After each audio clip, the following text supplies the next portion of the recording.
Okay, guys. Hey. Let's get ready for inference testing. Okay. Hypothesis test, statistics test. Let's get ready for inference.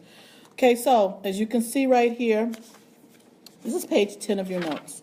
So as we look at our first step, we have to, is to make a statement.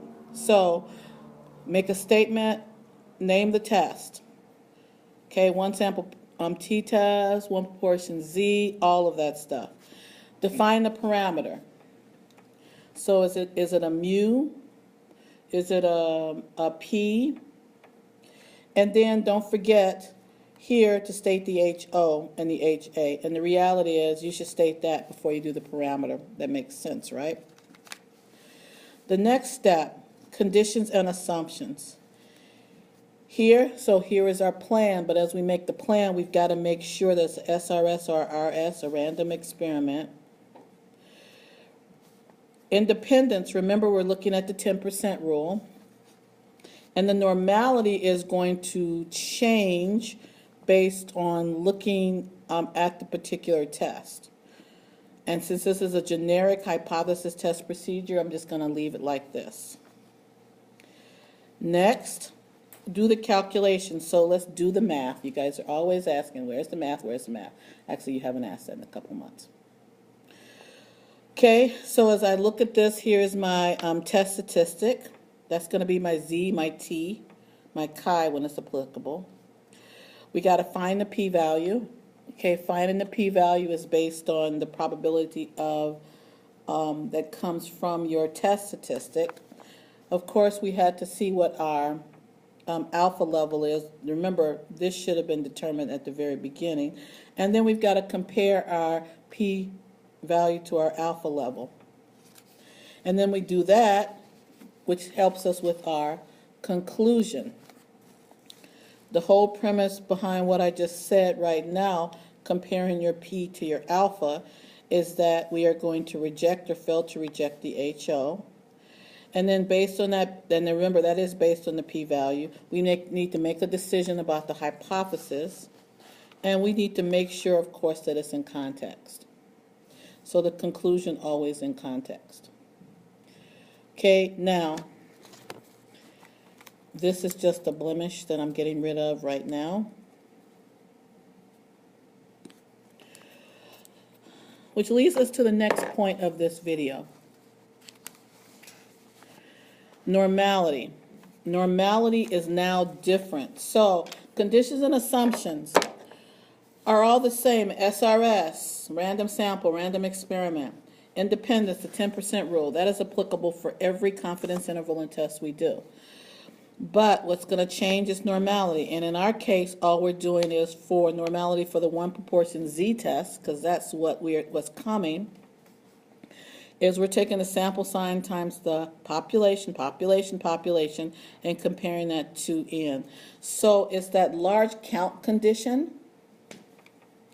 Okay, except please remember, there are no hats. We're not looking at samples. This is all about the population. And remember I said in class earlier today that P sub 0 is the same as P, which is the same as the population information.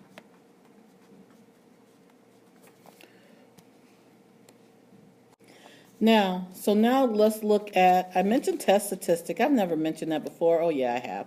But I've actually told you what it equates to from what we've done in the past. It's like a Z-score, it's like a T-score.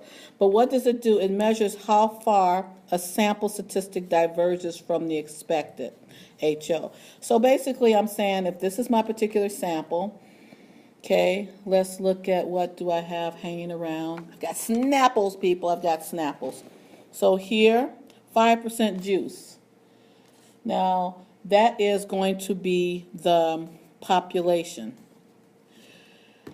And my particular sample, if I measure the amount of juice in by some type of a juice extractor mechanism, I find that mine is 3%. So that's what that test statistic is determining, how far my sample is going to be away from or diverge away from, diverge away, that's redundant, how far it's going to diverge from what the overall expectation in the population is, with the understanding that, of course, the HO is true.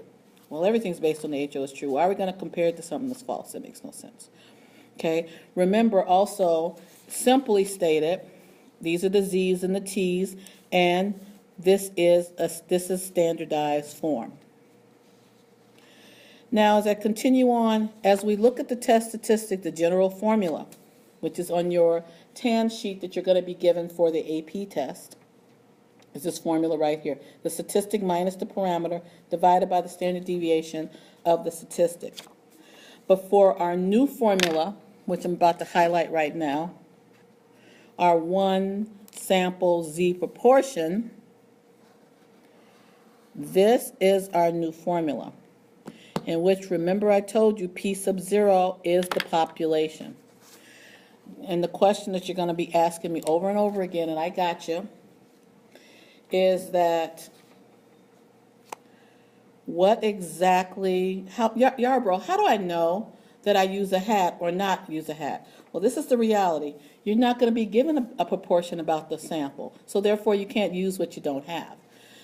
Before, when we did the confidence interval, you were not given proportion about the population, so we had to use the hats. So again, you only use what you have, but you've got to remember the symbolisms. So considering that quite often you're going to have to do the naked formula or at least name the formula, and when it comes to this, I would kind of suggest that you name it, because you're going to start to make mistakes on this. Because you're not going to make a mistake on inputting the values, because again, there will be nothing else around to confuse it with. One more thing that I want to give you guys is, we've talked about less than, greater than, not equal to. So as I wrap this up, here I am looking at, this is all about my HA. And as I look at my HA, I want to look at what's at the bottom here. This would be the probability of it being less than whatever the population is. Remember, that's the P hat. P0, P sub 0, P sub 0. No hats, no hats, no hats. Here we're saying that it's going to be different. And here we're saying it's going to be greater than. So as I refer to my Snapples again, this is 5% juice. That's right here. Slide. There's the 5% juice. So my HA is saying, hey, I'm a mom. I want to give my kids Snapples, but it doesn't have enough juice. So my contention is it's going to be P is going to be less than 0.05. Here, I'm a parent. I want to give them Snapples, and I'm hearing from some of my fellow moms that Snapples contains more than 5% juice. So P is going to be greater than 0.05. So I'm happy. And here, I'm just saying, I don't know what it is. I just know it's not exactly 5%. It doesn't work well. That scenario doesn't work well in here. Okay, so I'm going to wrap this up by saying we're into hypothesis testing. Let's do some inference. So I will see you guys tomorrow. Have a good evening. Bye-bye.